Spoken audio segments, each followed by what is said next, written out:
Uma produção que começou em 2017, inspirada no livro homônimo de Marcelo Rubens Paiva, Ainda Estou Aqui, que foi lançado em 2015.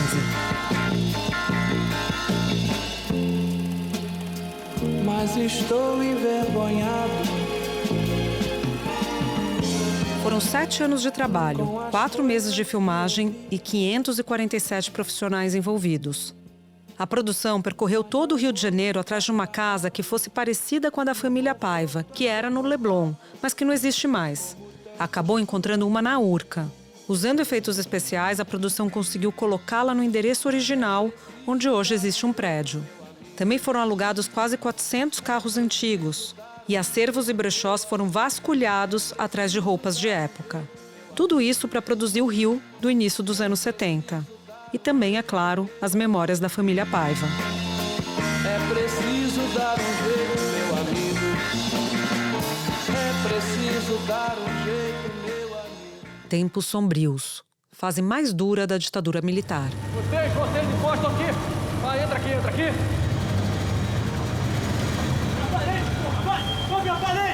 Desliga o motor. Abaixa essa câmera, porra. Anda. Sai do carro. Mão no muro. Mão no capô. Os dias solares contrastavam com a tensão no ar. Vê se tem um filme bom passando no Pax. Abaixa a dentadura! Até que acontece uma prisão inesperada. A do ex-parlamentar e engenheiro Rubens Paiva. Onde que o senhor vai? Eu vou só ajudar esses senhores. E aí eu já volto, filha. Tá bom. Eu posso ir com ele? Seu marido já volta pra casa. Uma história contada pela perspectiva de uma mulher, Eunice Paiva, vivida por Fernanda Torres. Você tá bem, Mazinho? Tô, filho. É desenho, claro que é desenho. E que simboliza o drama de tantas outras famílias brasileiras. É uma sensação esquisita, né? Sentir alívio com um atestado de óbito. Como vocês fizeram pra lidar com o vazio deixado pelo seu marido? Olha, a tática do desaparecimento é uma das mais cruéis, porque mata-se uma pessoa e condena-se todas as outras a uma tortura psicológica eterna. Foi com esse enredo que Ainda Estou Aqui, o primeiro filme original Globoplay, colecionou prêmios mundo afora. Já foram mais de 30. A trajetória já é de muito sucesso, desde a estreia mundial no Festival de Veneza no ano passado. A produção ganhou o prêmio de melhor roteiro e emocionou o público. O filme conquistou prêmios inéditos, como o Goya, o principal do cinema espanhol, e o Globo de Ouro de melhor atriz para Fernanda Torres. Thank you very much. E chegou também a 3 indicações ao Oscar. Melhor atriz, melhor filme internacional e, pela primeira vez, a maior indicação do Oscar, a de melhor filme. Inacreditável, né? Inacreditável. Tô meio nervosa, assim, ainda. É uma coisa tão grande pro cinema, pela questão com a minha mãe e pelo Walter. A premiação, que acontece no próximo domingo, 2 de março, encheu o país de orgulho. É coisa mais legal do que o Oscar do Carnaval. Não podia ser mais perfeito. É um presente para o Brasil. O Brasil merecia, né, ter esse momento Ayrton Senna da nossa cultura. E abriu discussões relevantes sobre a nossa história. O Conselho Nacional de Justiça aprovou uma resolução que obriga cartórios a reconhecerem as mortes ocorridas durante a ditadura militar. Os cartórios terão que retificar as certidões para constar que a morte não foi natural, e sim causada pelo Estado brasileiro. A decisão do CNJ coincide com a repercussão internacional do filme Ainda Estou Aqui, de Walter Salles. O Supremo Tribunal Federal decidiu por unanimidade que vai julgar se a lei da anistia, que perdoou crimes cometidos durante a ditadura militar, pode ser aplicada aos chamados crimes permanentes, que têm efeitos até hoje, como o caso da ocultação de cadáveres de perseguidos políticos que continuam desaparecidos. Da redação do G1, eu sou Júlia do Alibe e o assunto hoje é Ainda Estou Aqui, por trás das câmeras. Neste episódio, eu recebo 4 pessoas da equipe de produção do filme. Elas dão detalhes sobre como o filme foi feito. Eu falo com Murilo Hauser e Heitor Lorega, os roteiristas. Com Cláudia Kopke, a figurinista. e com Adrian Teigido, o diretor de fotografia. Sexta-feira, 28 de fevereiro.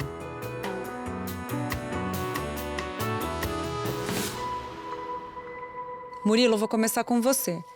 O filme Ainda Estou Aqui é inspirado no livro homônimo de Marcelo Rubens Paiva, livro que você recebeu de Walter Salles, das mãos dele, em 2015.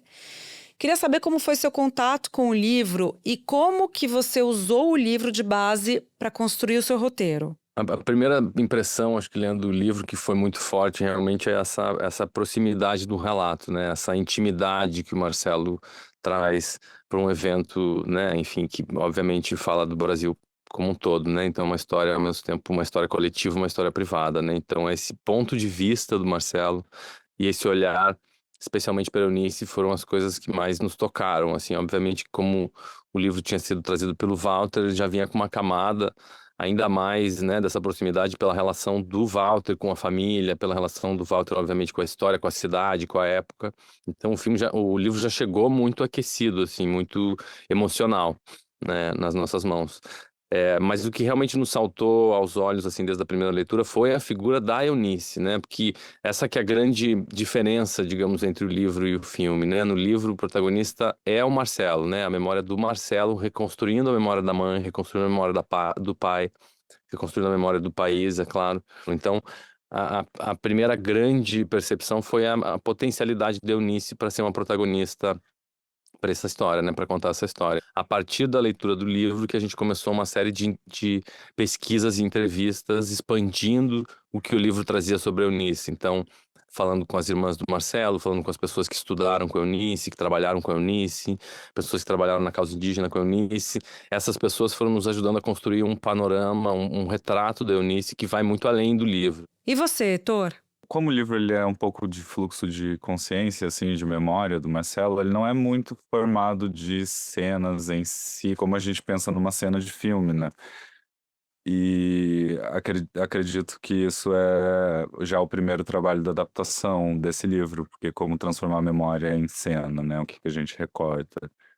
E como isso veio de tantas outras memórias também, foram nascendo essas cenas a partir de todos os relatos, mas tem...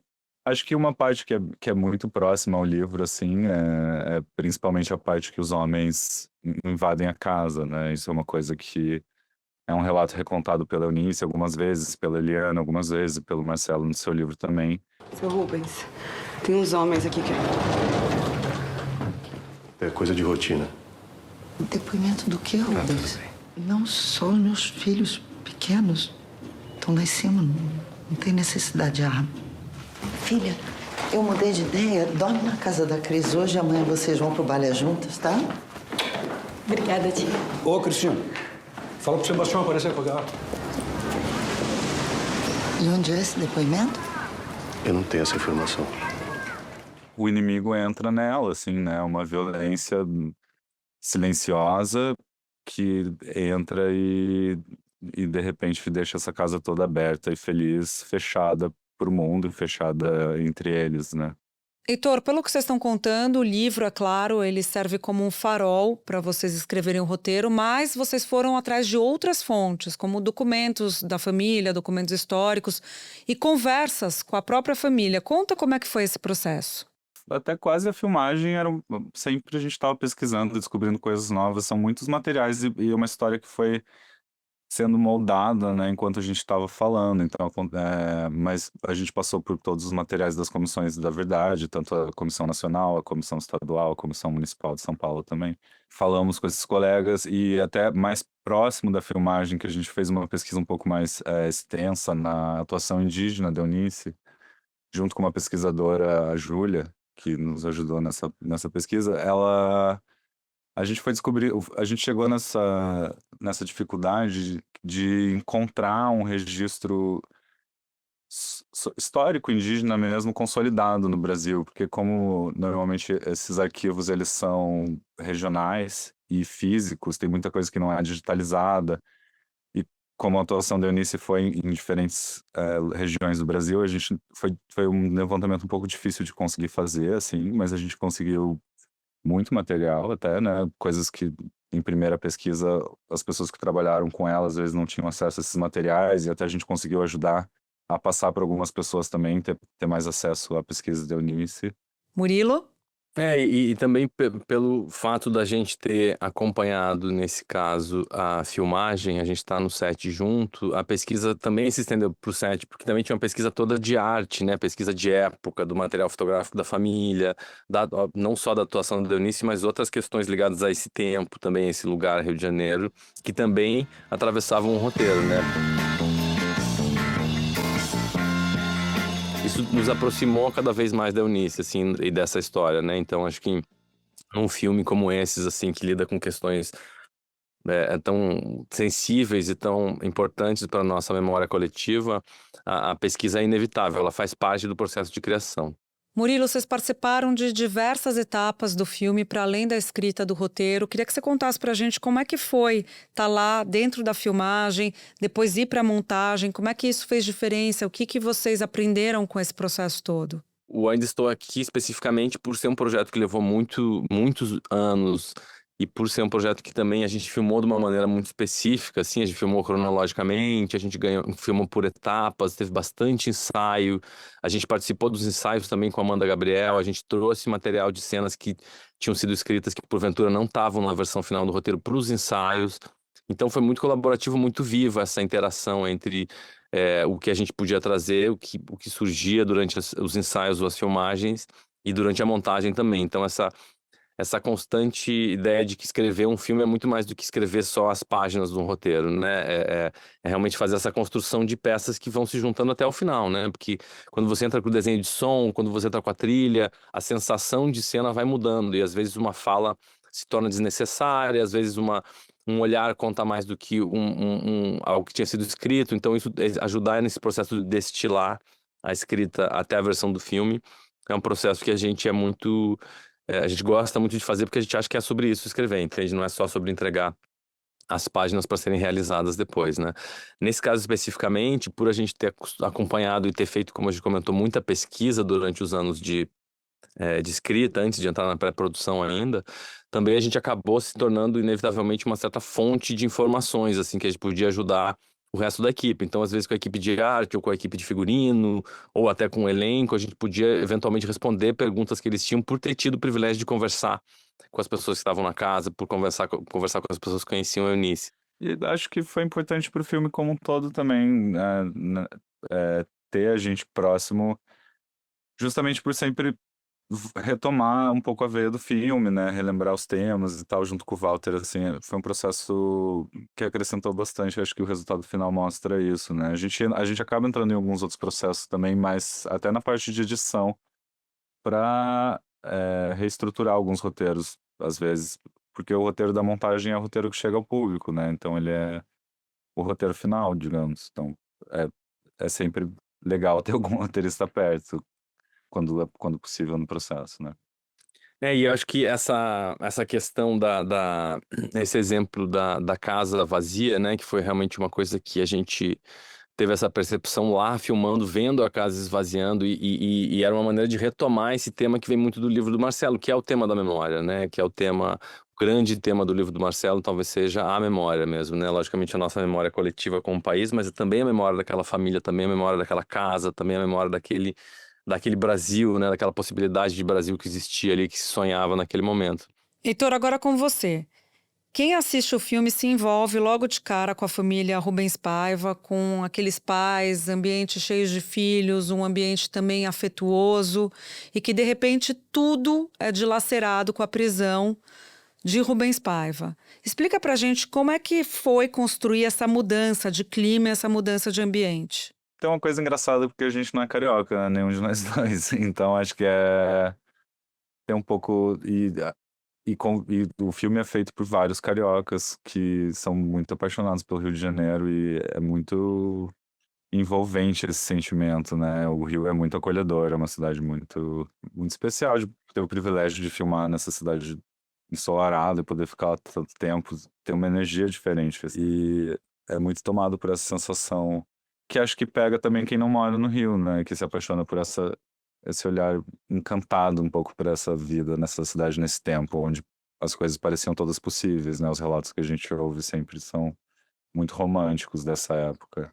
E para você, Murilo, como é que se deu essa construção? E ao mesmo tempo também a gente sabia que, logicamente, a nossa tarefa dramática, de roteiro mesmo, que a gente precisava fazer nessa primeira parte, era exatamente isso que você descreveu, desse apaixonar-se por aquela cidade, por aquela família, pelo Rubens, né, que é um personagem que vai ser uma ausência durante o filme, então a gente precisava de alguma maneira se aproximar do Rubens, sentir que diferença que ele fazia, né, como que um ambiente mudava com a presença do Rubens, né? Essa descrição dele ser uma pessoa solar, né? Que muitas vezes usam para descrevê-lo, assim, o Rubens como essa pessoa que realmente ilumina um ambiente. Então, de que maneira dar conta disso num pedaço compacto do filme, dar conta de apresentar esses irmãos, apresentar essa personagem que se torna a personagem principal, né? Porque o bonito dessa primeira parte é que a Eunice ainda não necessariamente é a protagonista, só quando o Rubens vai embora que ela assume o protagonismo narrativo.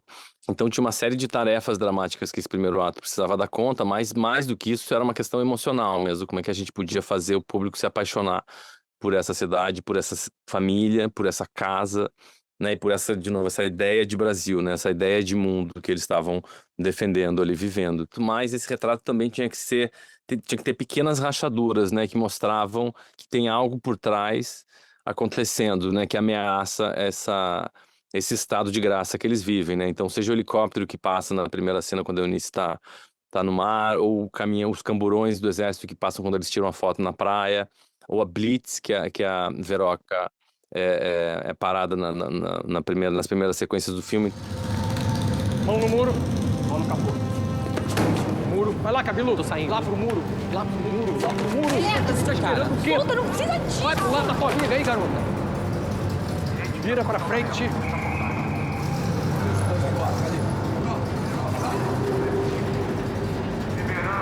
Seus documentos. Não, peraí. Quieta aí, vem seu merda. Vou pegar no carro, dentro do carro. Posso pegar? Então, a gente foi procurando de que maneira trazer essa violência que estava acontecendo por trás desse retrato perfeito da família, para que isso aos poucos fosse tomando conta do filme até que entra na casa e a casa perde a luz, perde o sol, perde essa alegria, perde essa liberdade que tinha a casa, né? Se torna esse lugar em que você não pode conversar sobre os assuntos, que você não pode mais sair a hora que você quiser, que você não pode receber amigos, você não pode nem abrir a janela, né? Então, de que maneira fazer com que essa casa representasse essa transformação, e por isso a importância também dessa casa vazia no final, né, que é um pouco o terceiro ato dessa casa, né, que é essa casa que começa ensolarada, depois passa por esse momento ocupada e termina vazia, né. Heitor, esse é um filme baseado na personagem Eunice Paiva, mãe de Marcelo Rubens Paiva.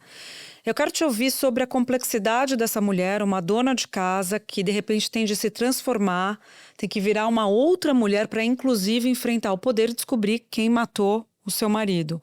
Como que a Fernanda Torres, com base no texto de vocês, deu vazão para essa personagem tão complexa? A gente não tem muito registro em vídeo da Eunice, né, e dela falando, então essa construção foi acontecendo gradativamente durante os ensaios.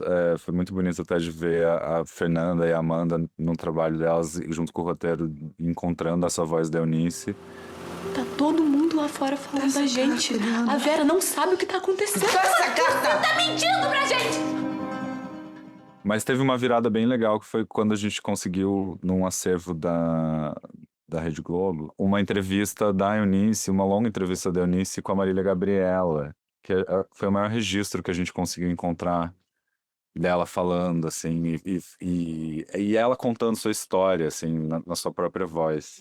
Deputado Rubens Paiva. Era deputado cassado, nós vivemos tranquilamente, ele foi preso dentro de casa, na minha frente, na frente dos filhos, dos empregados, num feriado, e levaram ele, disseram que iam levar para o quartel da aeronáutica, que ele voltaria logo em seguida, não voltou. No dia seguinte, na hora do almoço, disseram que eu e minha filha seríamos presas não, detidas para depoimento. Nós fomos detidas, Eliana ficou 24 horas no DOI-CODE, eu fiquei 13 dias sem saber por que eu estava lá, sendo interrogada por coisas que eu não tinha a menor ideia. De repente eu fui solta e aí saiu a versão de que o Rubens tinha fugido do DOI-CODE, entende? E aí começou uma história absolutamente kafkiana, quer dizer, Eles começaram a tentar negar a prisão, depois não conseguiam mais negar, porque havia provas, inclusive documentais da prisão. Essa entrevista foi na época que o Feliz Ano Velho tinha virado peça de teatro, né? Então era uma entrevista sobre a adaptação do livro do Marcelo para o teatro. Mas é interessante porque a Eunice já fala do Eunice ficcionalizada nessa entrevista, né? Porque logicamente tem no livro Eunice, que na peça ainda outra, que era feita pela Denise Del Vecchio na época. Então é interessante que a entrevista é com a Eunice e a Denise Del Vecchio, ou seja, a Eunice da realidade e a Eunice da ficção. Já naquele momento, né, já tem esse duplo da Eunice, e é muito lindo vê-la contando a própria história, assim, é o único registro que a gente tem que ela tá um pouco mais à vontade, e que ela conta sobre essa vida do Rio, ela conta do Rubens, ela conta da mudança, depois que o Rubens foi embora, foi muito revelador. É muito lindo a gente ver em prática essa coisa que os filhos principalmente contam muito da Eunice, dessa recusa dela de se colocar como vítima, né, dessa história e dessa insistência dela de contar isso sorrindo. 3, 2, 1. Não precisa sorrir. Por que não? O editor pediu. Pediu o quê? Uma foto menos feliz. Nós vamos sorrir. Sorriam. Que ela conta nessa entrevista com uma leveza e com uma naturalidade, com um sorriso no rosto que é realmente inspirador, assim, de você ver essa mulher que passou por tudo isso e ainda assim tá de cabeça erguida e vida que segue, né? E algumas coisas eram sempre recorrentes, né? Ou seja, essa elegância da Eunice, essa delicadeza da Eunice, essa escuta atenta da Eunice. Mas outras coisas eram bastante diferentes, né? Então isso foi criando um retrato muito complexo, sabe? Não era uma mulher simples de ler ou simples de representar, ela tem muitas camadas, né? Isso de alguma maneira que a gente tenta dar conta no filme, e isso que a transforma numa personagem tão tridimensional, real, eu acho, sabe? Ela não é que ela é uma heroína e que tudo é fácil pra ela, que ela vai enfrentar o mundo e pronto. É difícil pra ela também, né? Lidar com esses filhos que perguntam pra ela respostas que ela não tem, é difícil pra ela, é sofrido também. Suportar aquele carro estacionado na frente de casa com pessoas te olhando 24 horas por dia também tira ela do seu sério, assim, né? Tá olhando o quê? O que vocês querem? Cadê meu marido? Vai embora! Sai daqui, vai embora! Sai! Entender nesses momentos, esses canos de escape, esses momentos em que a Eunice também não consegue dar conta, foram esses momentos que a gente consegue entender também a complexidade do que está acontecendo dentro dela, né? Então esse processo foi bonito, não só para construir uma Eunice idealizada, uma Eunice heróica, uma Eunice perfeita, mas uma Eunice real, uma Eunice humana, que estava lidando com aquilo e estava conseguindo e também estava falhando, também estava descobrindo como lidar com uma situação impossível que é a que ela estava apresentada. E a pergunta final que todo mundo quer saber, né? Como é que tá a expectativa pro Oscar? A gente fala assim que mais antes do que sermos roteiristas desse filme, ou terem, né, a gente ter participado desse filme, antes disso tudo a gente é brasileiro, então a gente tá torcendo como todo o Brasil, obviamente a gente tá torcendo por isso. Assim. A gente é brasileiro muito fã da Fernanda, muito fã do cinema do Walter, muito fã do cinema nacional como um todo, né, sempre na torcida para que dê certo, então é realmente emocionante, como para todo mundo que tá assistindo, a gente tá presenciando isso, e só de ter sido indicado, do filme ter essa visibilidade de estar indo tão bem fora, né, todos os países estão recebendo tão bem, a gente veio de uma premiação agora em Berlim, com vários outros diretores de ficção, de documentário, as pessoas assistiram o filme, vinham falar do filme, do nosso filme do Brasil, assim, e se reconhecem nesse filme e sentem o medo que essa família sentiu. É muito legal que esse filme chegou em tantos lugares, né? A gente leu uma matéria num jornal inglês agora, né, esse começo de semana, que estava falando uma matéria sobre o filme, sobre Onde Estou Aqui, falando que uma pesquisa recente feita na Inglaterra... É uma matéria do Financial Times. Do Financial Times, diz que os jovens acho que entre 14 e 25 anos, mais da metade deles na Inglaterra dizia que acha que o país estaria melhor se tivesse vivendo uma ditadura. Ou se tivesse vivendo sob os militares. Então é muito chocante, né, a gente perceber que a gente está onde a gente está, assim, e é muito lindo perceber que o filme traz essa discussão não só no Brasil, mas em outros lugares também. É uma alegria, assim, então a gente já se sente ganhadores, todos nós. Acho que todo mundo que fez o filme já se sente muito feliz e muito... a gente sabe que a gente alcançou uma coisa muito valiosa juntos, assim, e eu acho que é um momento muito importante para o nosso cinema, não só Onde Estou Aqui, mas outros filmes brasileiros que estão aí ganhando o mundo, né? A gente estava lá em Berlim semana passada com o Gabriel Mascaro, que foi uma alegria imensa, o Urso de Prata do Último Azul, de um filme que a gente colaborou também, que a gente trabalhou muitos anos com o Gabriel, um filme que a gente é muito fã, assim, muito próximo, sabe? Então a alegria de ter o cinema brasileiro sendo reconhecido em diferentes frentes, em diferentes festivais e, de novo, o quanto isso nos dá palco para ser visto, né? Acho que o importante dos prêmios são isso, a visibilidade que propulsiona para um filme que as pessoas vão considerar se sair de casa, comprar o ingresso e pro cinema assistir coletivamente, né? A gente fazer esse gesto de assistir o cinema juntos, para a gente pensar juntos na nossa história, para a gente pensar juntos como é que a gente pode fazer para não cair nos buracos que a gente já caiu antes da nossa história. Murilo, Heitor, muito obrigada pela participação no assunto. Boa sorte para vocês, o Brasil torcendo junto e até a próxima. Claro, Obrigado, Júlia. Obrigado, Júlia. Gente. Muito obrigado pelo convite, foi um prazer aqui falar sobre o filme, é uma alegria estar aqui com vocês. Obrigado pela torcida, estamos juntos aí na torcida até domingo.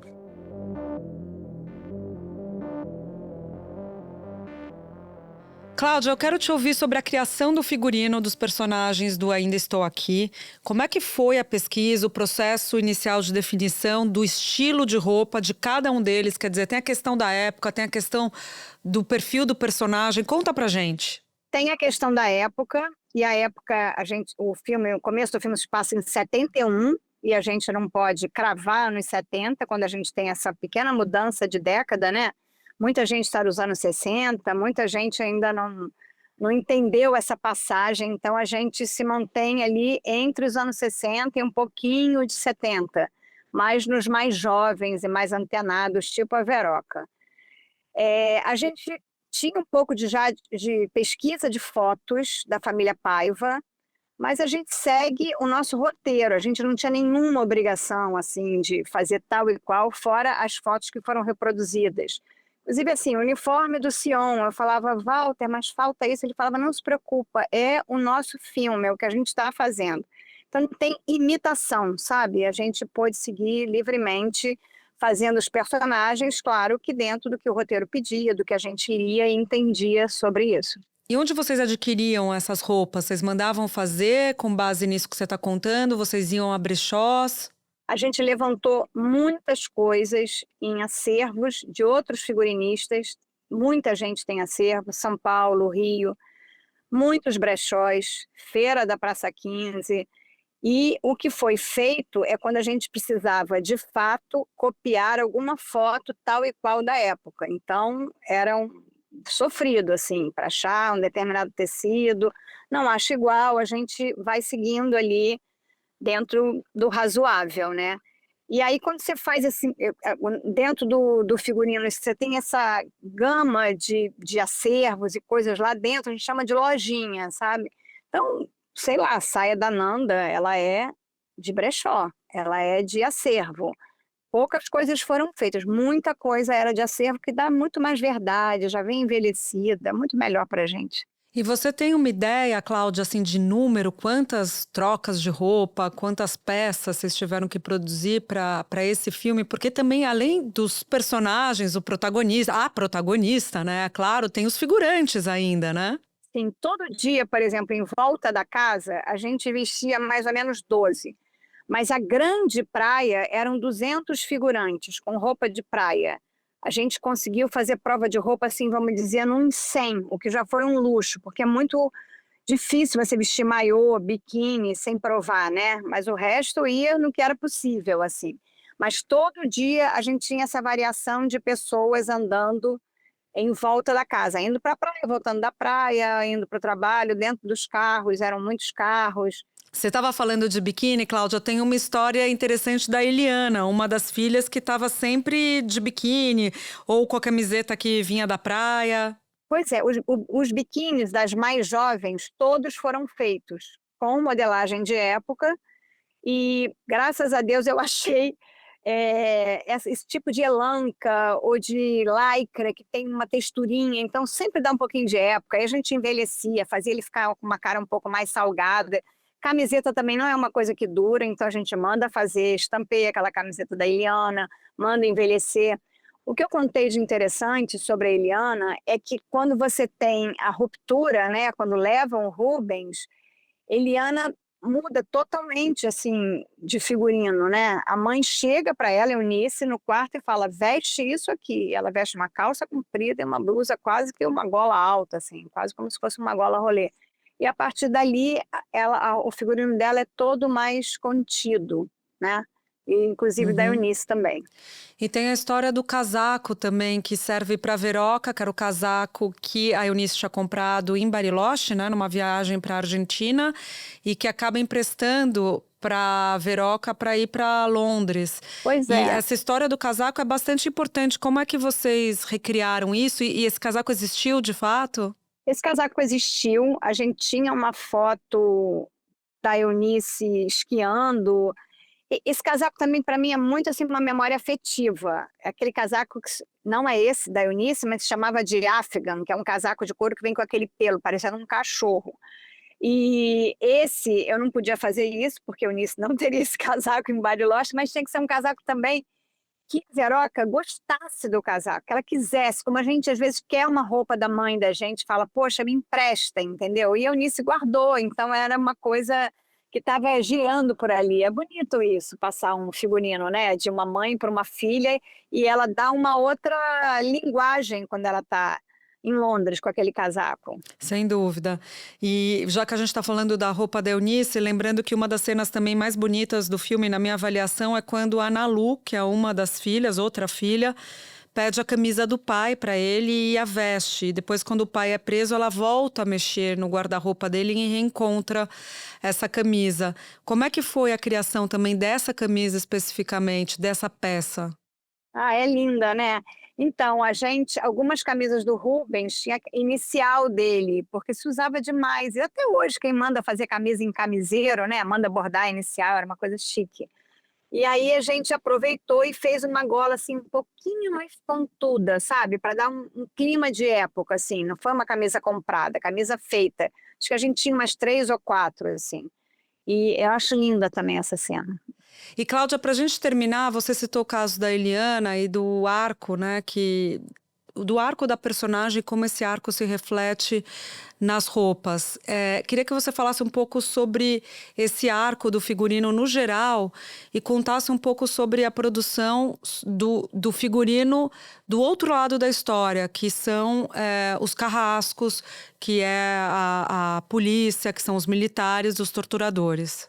Essa parte aí é muito curiosa, assim, porque a gente ficou meio na dúvida. Você não tem essas fotos, né? Eu não tenho essas fotos de gente sendo torturada no doicode, quer dizer, dos caras, né? Então, é meio um funcionário público. Foi o que o Walter me explicou, sabe? Faz uma coisa assim, meio funcionário público. Ninguém lá dentro estava uniformizado quando a Eunice interrogada. Não sei se você percebeu, isso era uma dúvida que a gente tinha. Então, dentro daquela sala, parecia que era tudo assim mais tranquilo, mais calmo, né? Até a pessoa ser levada. E você vê que quem entra na casa também, tem aquele outro cabeludo que fica jogando, fazendo graça com as crianças e tal.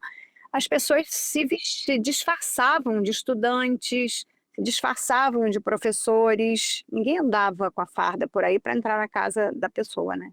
Sem dúvida. E aí vocês tinham que criar com base nisso, como que seria um policial querendo ser um estudante. Na prática é um estudante, então, daquela época. Eu lembro, jaqueta de couro, né, Cláudia?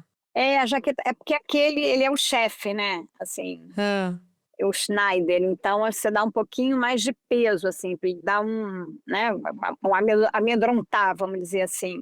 Mas o resto é meio isso, meio funcionário público, meio o cara podia ser um estudante, podia ser um professor da faculdade. Era assim. Cláudia, muito obrigada, muito legal conversar com você, parabéns e todos na torcida. Estamos todos, obrigada. Um beijo. Até já. Tchau, tchau, até já. Adrien, você foi diretor de fotografia do Ainda Estou Aqui, que é uma função super relevante, principalmente para criar a atmosfera, o estilo visual do filme. Queria que você explicasse para a nossa audiência que não está familiarizada com o cinema, como que é exatamente esse trabalho. Bom, eu costumo dizer que diretor de fotografia, nós somos contadores de histórias visuais, né? Então, quando você... no início, existe um roteiro, só existe uma história escrita, né? E nós somos, digamos assim, os tradutores disso para que isso se transforme em imagens, né? E a gente, através de várias ferramentas, como câmera, filtros, iluminação, movimentos de câmera, composição, a gente cria, né, junto com o diretor e junto com o diretor de arte, enfim, com todo o time criativo, a gente cria uma gramática visual que faz com que o filme comece a ganhar imagens, né? Basicamente, nós somos os criadores dessas imagens. Super interessante, é uma parceria muito próxima com o diretor, né? E com o diretor de arte também, não? Sim, exatamente. Não é um trabalho, né? O trabalho é comunitário, né? Não é um trabalho só, né? Mas eu sou o cara que dirijo essas ferramentas, né? A gente, quando começa a criar, né, ou a desenvolver um conceito visual de um filme, a gente, obviamente, no caso Ainda Estou Aqui, o Walter frequentava a casa, né? Então ele tinha memórias muito claras na cabeça dele de como era aquele Rio de Janeiro na década de 70, de como era a casa, né, a visão dele. Ele, enfim, sempre me brifou, sempre falou sobre isso, né? Ele sempre desejou que a casa na primeira fase fosse muito solar, né? É interessante porque muitas vezes, além disso, são muitas coisas que são memórias dele, né? Que estão na cabeça dele. Então você vai coletando essas informações, né? A arte também traz várias referências visuais da época. A gente viu fotografias da família, vimos documentários da época, enfim, você vai coletando informações e aí lentamente você vai desenvolvendo um conceito visual de como o filme vai ser, né? O Adrien falava do fato do Walter Salles ter frequentado a casa, Walter Salles, o diretor do filme, porque ele era amigo da Nalu, que é uma das filhas de Eunice e Rubens. Então ele chegou a frequentar a casa quando criança, adolescente, por ser próximo da Nalu. E Adrien, me fala um pouco sobre as suas escolhas, então, especificamente de fotografia para relatar essa história, para contar essa história. Porque tem um momento que é tudo muito solar, que é o momento da praia, das crianças, a família, quando está tudo certo, e um momento que é muito fechado, né? Um momento escuro, evidentemente, quando ocorrem as prisões, a tortura e etc. Exatamente, né? Quer dizer, era um desejo do Walter de que na primeira fase do filme o filme fosse bastante solar, né? Que a casa fosse alegre, a casa estava sempre cheia de amigos e tinha essa vida em frente, na Delfim Moreno, em frente ao Leblon. E assim que os agentes de segurança entram na casa, que eles invadem a casa e que o Rubens é levado, e eles fecham as cortinas, quer dizer, o fechado das cortinas é o marco, né? Onde o filme entra numa segunda fase, onde ele passa a ser mais sombrio, né? Quer dizer, na minha cabeça, na cabeça do Walter também, a repressão, ela é mostrada desse jeito, né? Para mim, assim, como fotógrafo, esses personagens são personagens das sombras, entendeu? Então eu nunca queria deixar eles muito iluminados, né? Eles pertencem a uma realidade sombria ali, né? Então, para mim, isso é o simbolismo da repressão da ditadura militar que existia, muito mais tendo invadido aquela casa. O filme tem uma terceira fase, né? Que é uma fase que se aproxima do ano 2000, que é uma fase um pouco mais limpa, né? Quer dizer, o filme já adquire uma terceira característica visual. Uma coisa que foi muito interessante nesse processo é que a gente fez o filme em película, né? A gente não fez o filme em digital. Era um desejo do Walter, isso, né? O Walter é um cara muito cinéfilo, né? E eu tinha filmado muito já em película, mas fazia bastante tempo que eu não tinha feito película. O último filme que eu tinha feito em película foi o Gonzaga, de Pai para Filho, do Breno Silveira. Então foi muito legal, após mais de 10 anos, retomar essa técnica, né? Então trabalhamos com câmeras analógicas, câmeras de película, os filmes infelizmente no Brasil a gente não tem mais laboratórios para película, a gente teve que revelar os filmes todos em Paris. O filme tinha uma produção também uma grana francesa, então muita da coisa de pós-produção, de laboratório, Léo, de câmeras foram feitas na França. E isso foi muito interessante também, porque o filme também adquire, mesmo talvez sem as pessoas perceberem assim tecnicamente, mas ele tem uma textura de película, né? A película ela é feita de grãos, e então é uma imagem mais orgânica. E eu achei que foi um formato muito adequado para esse projeto, porque para mim isso aproximava muito da nossa visão humana natural, sabe? Era um desejo nosso de que o espectador entrasse nessa viagem dessa família e acreditasse naquela história, né? Como se aquilo fosse quase um documentário, né?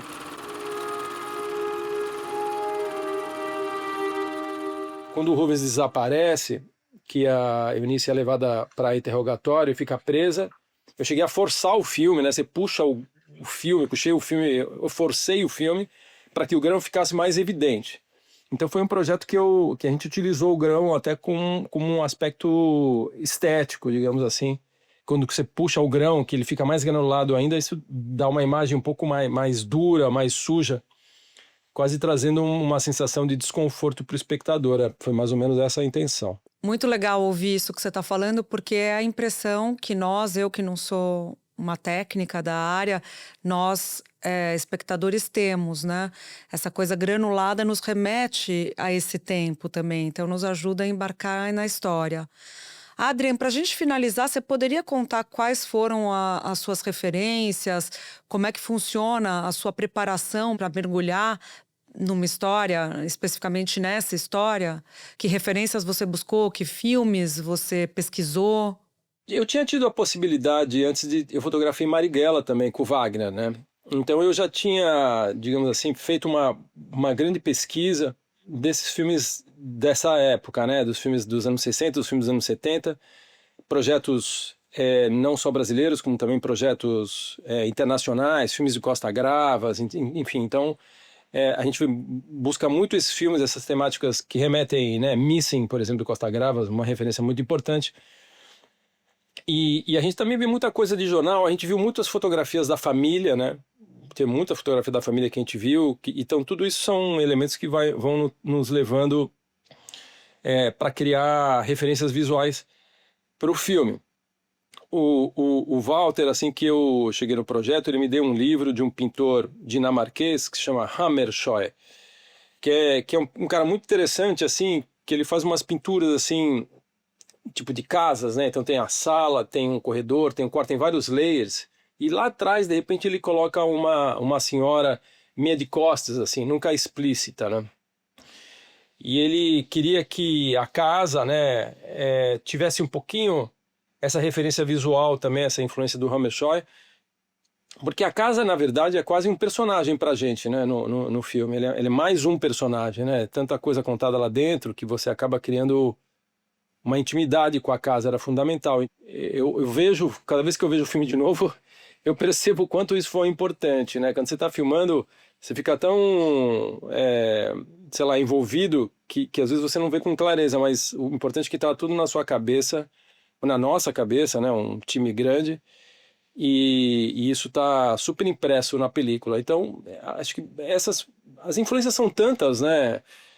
Filmes brasileiros, filmes europeus, jornal, noticiário, material de arquivo, as fotografias da família e o Hammershøi. E o que você traz, né, já seu, né, que já são as suas referências de vida, então tudo se mistura e acaba culminando indo para esse lugar incrível que a gente viu lá, especificamente da fotografia. Obrigada, Adrian, pela conversa, boa sorte e nos falamos mais depois. Até mais, obrigado por tudo, valeu. Este foi o Assunto, o podcast diário disponível no G1, no Globoplay, no YouTube ou na sua plataforma de áudio preferida. Comigo na equipe do Assunto estão Mônica Mariotti, Amanda Polato, Sara Rezende, Luiz Felipe Silva, Thiago Kazuroski e Gabriel de Campos. Eu sou Júlia do Alibe e fico por aqui. Até o próximo assunto.